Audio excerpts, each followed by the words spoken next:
Good morning, everyone. I am Dr. Rishima Nahata, PG third year resident in Sharda Hospital in Department of Pediatrics. Today we are here to celebrate the World Prematurity Day, and she is Dr. Aditi Mishra, Assistant Professor in Department of Pediatrics, and she'll tell us about the prematurity and the benefits and all about the KMC.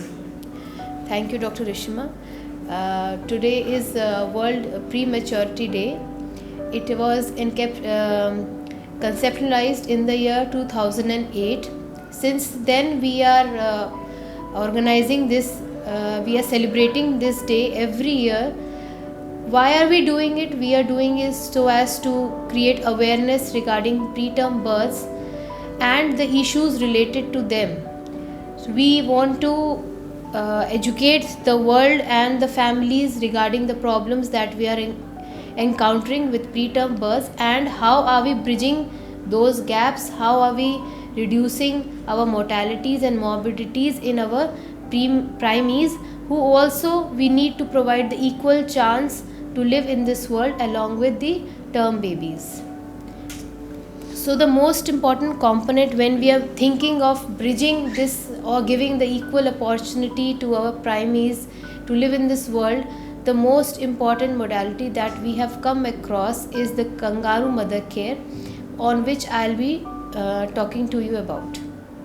Okay. So ma'am, what is kangaroo mother care? What is KMC? So KMC, or the kangaroo mother care, first originated in 1970s in Colombia, because there were a lot of preterm births that were happening in that era, and most of them were getting admitted in the NICU. However, they was like they required care, but not that intensive care. So the doctors over there encapsulized this this idea of going ahead with kangaroo mother care, where the babies, as soon as a preemie is born, is kept on the chest of the mother. So what do we mean by a preemie? Normally एक महिला का गर्भ 9 महीने का होता है, लेकिन कोई भी बच्चा अगर 37 हफ्ते से पहले पैदा हो रहा है तो उसको हम प्री टर्म बर्थ कहते हैं. जब एक बच्चा प्री टर्म बर्थ का पैदा होता है तो उसमें बहुत सारे प्रॉब्लम्स आते हैं. सबसे इम्पॉर्टेंट प्रॉब्लम आता है हाइपोथर्मिया का, टेम्परेचर का. ये वातावरण जो हमारा है ये हमारे लिए ठीक है, हो सकता है, लेकिन जो हमारा नन्हा शिशु जो पैदा हुआ है उसके लिए वो ठंडा भी हो सकता है. तो उससे बचाव करने के लिए हम तुरंत बच्चे को उठा के माँ की छाती पे डालते हैं, जिससे कि उसको गर्माहट का एहसास हो, क्योंकि गर्मी शिशु को देने सबसे ज़्यादा ज़रूरी है, वो भी उन शिशुज़ के लिए जो कि समय से पहले पैदा हुए हैं. तो ये कंसेप्ट हमारा 1970 से आ गया था, जब हम बच्चे को माँ की छाती पे रखते हैं. स्किन टू स्किन कांटेक्ट बनाना है. कैसे बना सकते हैं? बच्चे के माथे पे टोपी होनी चाहिए, हाथ में पैरों में ग्लव्स एंड स्टॉकिंग्स होने, सॉक्स होने चाहिए, हाथ और पैर ढके होने चाहिए, और बच्चे का शरीर माँ की छाती से अटैच होना चाहिए जैसे एक मेंढक होता है. उस तरह से हम बच्चे को, और उसके ऊपर से फिर एक कपड़ा हम डालते हैं जो बच्चा और माँ को दोनों को गर्म रखता है. इस तरह से हम कंगारू मदर केयर हम देते हैं. मैम, इसके फ़ायदे क्या हैं? What are the benefits of the kangaroo mother care? इसके फ़ायदे दोनों माँ और बच्चों को होते हैं. बच्चे को सबसे ज़्यादा फ़ायदा इस चीज़ से होता है कि उसको पैदा होते ही गर्मी मिल गई. ठंडक एक शिशु को जानलेवा होती है और उसको मार भी सकती है. तो बच्चे को छाती से लगा के रखने से गर्माहट मिलती है. सांसें, माँ की सांसों के साथ बच्चे की सांसें भी अलाइन होती हैं. सांस में रुकने की प्रॉब्लम होती है जिसको एपनी ऑफ प्रीमेच्योरिटी कहते हैं, उसका भी हम समाधान करते हैं with kangaroo mother care. Infection control में बहुत बड़ा रोल होता है हमारा केएमसी का. एंड मदर्स के लिए सबसे इम्पॉर्टेंट होता है कि एक मदर बेबी डायड बनता है. डायड मतलब बॉन्ड. मदर बेबी बॉन्ड होना बहुत ज़रूरी है, जिससे कि माँ को अच्छे से दूध आए. वो दूध उतरेगा, शिशु में जाएगा, तो वो इन्फेक्शन से लड़ सकता है, और दोनों माँ, बच्चे को और माँ को, दोनों को हमारे फ़ायदा रहेगा उसके लिए. मैम, क्या सिर्फ ये माँ ही कर सकती हैं या कोई और भी कर सकता है इसको? देखिए, जच्चा भी कोई, और जिस जच्चा के एक शिशु जल्दी पैदा हो गया, सबके लिए, फैमिली के लिए, मदर के लिए, दोनों के लिए एक बहुत स्ट्रेसफुल फैक्टर होता है. ज़्यादा से ज़्यादा देर मदर को बैठना चाहिए शिशु के साथ, जितनी भी देर वो कंफर्टेबल रहे. Comfort is very important for the mother. Uncomfortable state में अगर मदर रहेगी तो बच्चे की केयर नहीं कर पाएगी, दूध का उतराव उतने अच्छे से नहीं हो पाएगा.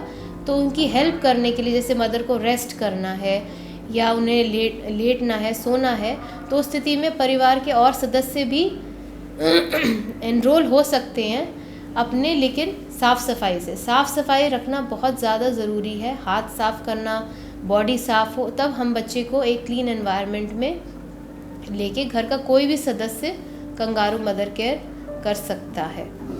और मैम ये किस तरीके से करा जाना चाहिए और कितने समय तक करा जाना चाहिए? जैसे ही बच्चा स्टेबल हो, अगर NICU में है तो जैसे स्टेबल हमने कर लिया बच्चे को, तो तुरंत भी हम स्टार्ट कर सकते हैं अगर ऐसी रिक्वायरमेंट्स है. और अगर हमने बच्चे को सक्सेसफुली डिस्चार्ज कर दिया है तो हम घर जाके भी ये पद्धति जो है कंगारू मदर केयर पद्धति घर पे भी कंटिन्यू कर सकते हैं.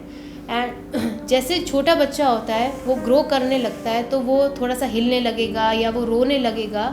ऐसे में हमें पता चल जाता है कि अब ये बच्चा बड़ा हो चुका है, अब ये और कंगारू मदर केयर के लायक अब नहीं है, अब ये आउटग्रो हो चुका है उस एज से. जितने ही बच्चे 2.5 किलो से कम हैं उनके लिए हम कंगारू मदर केयर एडवाइस करते हैं. जैसे ही बच्चा इस वजन को या 37 हफ्ते अपने पूरे कर लेता है, वो माँ के साथ रहें, साथ में रहें, बॉन्ड बना के रहें एंड फिर अपनी ग्रोथ होगी. ठीक है. तो मैम हमारे यहाँ पे शारदा अस्पताल में जो हमारा NICU है उसमें क्या क्या फैसिलिटीज़ हैं इसके रिगार्डिंग, और हम क्या क्या कर सकते हैं? हमारे यहाँ पूरी तरह से फैसिलिटीज़ हैं. हमारे प्रीटर्म शिशुओं के लिए हमारे पास वार्मर्स हैं. एंड इस डे पर मैं मेनली सिर्फ कंगारू मदर केयर के लिए हमारे पास पूरी तरह सुविधा है. हमारे पास कंगारू मदर चेयर्स हैं जिसमें हमारे पास ऐसी कंफर्टेबल चेयर्स हैं जिसमें मदर्स हमारे यहाँ करीब 10-10 घंटे 8-8 घंटे बैठ के अपने शिशुओं के साथ जाती हैं, उनकी देखभाल करती हैं, उनके नैपी बदलने में मदद करती हैं, उन्हें दूध भी पिलाती हैं. वो सारे फैसिलिटीज़ हमारे पास सब हैं यहाँ पर. और मैम क्या कोई इसके लिए कोई स्पेशल तरीके का कोई कपड़ा कुछ वो करने के लिए कोई ड्रेस? हाँ, या वो हमारे कोई भी कर सकता है? नहीं, हमारे पास KMC जैकेट्स हैं. एंड वो क्योंकि मदर को अगर बच्चे को लेके बैठना है तो शी शुड बी कंफर्टेबल. हमारे पास ऐसे KMC जैकेट्स हमने प्रोवाइड करी हुई हैं अपनी मदर्स को, जिसमें वो बच्चे को लेके बैठ सकती हैं, घूम भी सकती हैं, क्योंकि 8 घंटे बैठना is not possible for any mother who has just given birth. So our clothing is so comfortable that we can make her move around. She can move around comfortably with the baby, and if she requires, हम उनको घर के लिए भी दे सकते हैं. So that this process does not end here. It has to be continued till the baby reaches 2.5 kgs. And of course, this dress can be worn by any of the family members. Thank you ma'am, thank you so much for all the information provided by you. And ये हम सब के लिए बहुत benefit रहेगा to know about the KMC and the premature birth. Thank you.